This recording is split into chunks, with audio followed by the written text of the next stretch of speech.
HSC ও সমমান পরীক্ষার ফলাফল নিয়ে আলোচনা করতে এই মুহূর্তে আমাদের সঙ্গে যোগ দিয়েছেন ঢাকা বিশ্ববিদ্যালয়ের শিক্ষা ও গবেষণা ইনস্টিটিউটের সহকারী অধ্যাপক doctor Mohammad Nuri Alam Siddiqui. Doctor Mohammad Nuri Alam Siddiqui, আপনাকে স্বাগত জানাচ্ছি ইন্ডিপেন্ডেন্ট টেলিভিশনে। আপনার কাছে একটু শুরুতেই জানতে চাই যে আজ যে এইচএসসি ও সমমান পরীক্ষার ফল প্রকাশিত হয়েছে, এবার ২০ বছরের মধ্যে সবচেয়ে কম পাশের হার, এ বিষয়ে অনেকেই অনেক ধরনের মন্তব্য করছেন। সবচেয়ে বেশি যে এই মন্তব্যটি আসছে যে যারা নিয়মিত পড়াশোনা করেছেন তারাই ভালো ফল করেছেন। আপনার মন্তব্য জানতে চাই। বান্ডেল থাকলে প্রতি সেনমানিতে টাকা বাঁচবে। বিকাশ সেনমানি বান্ডেল কিনে জিতুন প্রতি লেনদেনে। মানে এবার যারা সত্যি পড়াশোনা করেছে তারা পাশ করেছে, কিন্তু আমার মনে হয় সেটা হলো যে এই রেজাল্টটাও কিন্তু প্রকৃত রেজাল্ট নেই। এই রেজাল্টটা আরো কমে আসতে পারে। যেমন 58% দিয়ে পাশ করেছে কথা বলা হচ্ছে, এটা আরো কমে আসবে। কিভাবে আমি বলি, সেটা হলো যে ধরেন আপনার বিজ্ঞানের যে নাম্বারগুলো দেওয়া হয় সেগুলা প্র্যাকটিক্যাল মার্ক, এখানে 25 নাম্বার একদম পুরো স্কুল থেকে দেওয়া হয়। এই অ্যাসেসমেন্টের জায়গাটা এখন পর্যন্ত স্বচ্ছ। এটাকে যদি খুব স্ট্রিক্টলি হ্যান্ডেল করা হয় এবং এটাকে যদি খুব ভালোভাবে দেখা, তাহলে এই পাশের হারটা আরো কমে আসবে। তখন আপনি প্রকৃত চিত্রটা দেখতে পাবেন। দেখেন, এই যে 20 বছরের মধ্যে সবচেয়ে বিপর্যয় বলা, এই কথাটা বিপর্যয় না। এটাকে আমি যদি বলি, এটাই আসলে সত্যিকারের চিত্র। আমি সত্যিকারের চিত্রের পেছন থেকে আরেকটা কথা বলার চেষ্টা করলাম, সেটা হলো কি যে আপনার এই যদি আমাদের যে ইন্টারনাল যে পরীক্ষাগুলো হয়, বিশেষ করে স্কুল বেসড অ্যাসেসমেন্ট বা কলেজের যে ইন্টারনাল পরীক্ষা, বিশেষ করে ব্যবহারিক পরীক্ষা, সেগুলোকে একটু স্ট্রিক্টলি হ্যান্ডেল করলে এটা আরো কমে যায়। আগে যেটা হতো সেটা হলো কি যে আপনার আগে নাম্বার এবং ওই স্টুডেন্ট কত পাস করবে সেটা ঠিক করে রাখা হতো।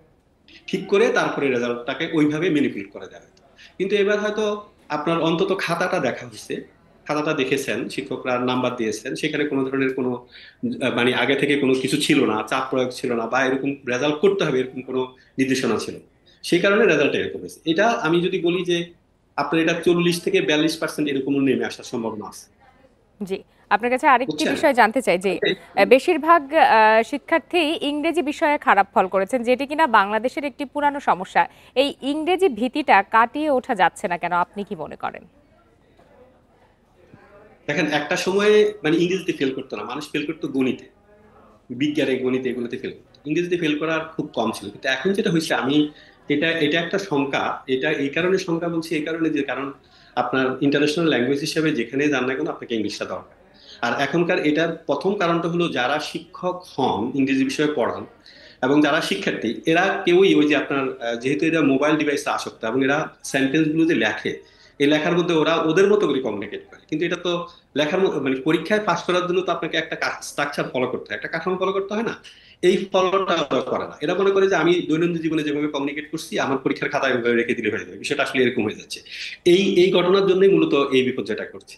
এখন যেটা হয়েছে, যেহেতু তারা ডিভাইসে আসক্ত হয় এবং তারা ওইখানে তাদের কমিউনিকেশন গুলো আপনি যদি কোনোভাবে লক্ষ্য করে দেখবেন যে এদের লেখার মধ্যে এমন ভাবে শব্দ লেখে, ওরাই বুঝে। কিন্তু এটা আপনার আমি যখন বলবো তখন আমরা বুঝবো না, কারণ পুরো বাক্যটা, এটা তো জেনজির জেনারেশন, এই জেনারেশনের কমিউনিকেশনটা অন্যরকম। অতএব এদেরকে যদি আমি মূল স্ট্রিমে পড়াশোনা করাতে চাই বা রাখতে চাই, তাহলে শিক্ষকদের যেরকম একটু যত্নশীল হতে হবে, একইভাবে ওদেরকেও যত্নশীল হতে হবে। কারণ এই পরীক্ষা পাশ করার জন্য লেখা আর নর্মাল কমিউনিকেশন করার জন্য লেখা কিন্তু এক নেই। এই জন্য এই বিপর্যয়টা ঘটেছে। জি, তবে হ্যাঁ, এটা একটা ভালো কথা যে বিজ্ঞানে তারা বিজ্ঞানে ভালো করছে, এটা কিন্তু আসার কথা। এটাকে যদি আমরা ধরে নিই আর ইংলিশটাকে যদি একটু আমরা সাপোর্ট দিই, তাহলে এই জিনিসটা খুবই ভালো হবে আমার মনে হয়। যে আরেকটি বিষয় যেটা উঠে আসছে জি। যে 5 বছর পরে পূর্ণাঙ্গ সিলেবাসে পরীক্ষা নেওয়া হয়েছে, এটিও কি একটা এই ফল বিপর্যয়ের কারণ কিনা, আপনি কি মনে করেন? না, আসলে এইটা কোনো কারণ না। কারণটা হচ্ছে কি যে এই বাচ্চারা তো আপনার প্রত্যেকটা বিষয়ে পরীক্ষা দিয়েছে, খারাপ করছে তারা ইংলিশে। এখন পূর্ণাঙ্গ বাচ্চারা আসলে পড়তেই চায়। আপনি সেই পরিবেশটা তৈরি করছেন এবং এখানে কোনো ধরনের কোনো ঝামেলা ছিল না, শিক্ষার্থীরা পড়েছে। এইটা যে পুরো ছাত্রদের পরীক্ষা দিচ্ছে বলে ব্যাপারটা এটা হচ্ছে তা কিন্তু না।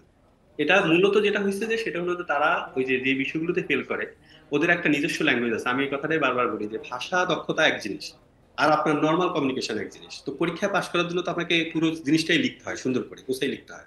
এই জায়গাটা তারা রীতিমতো ইগনোর করছে।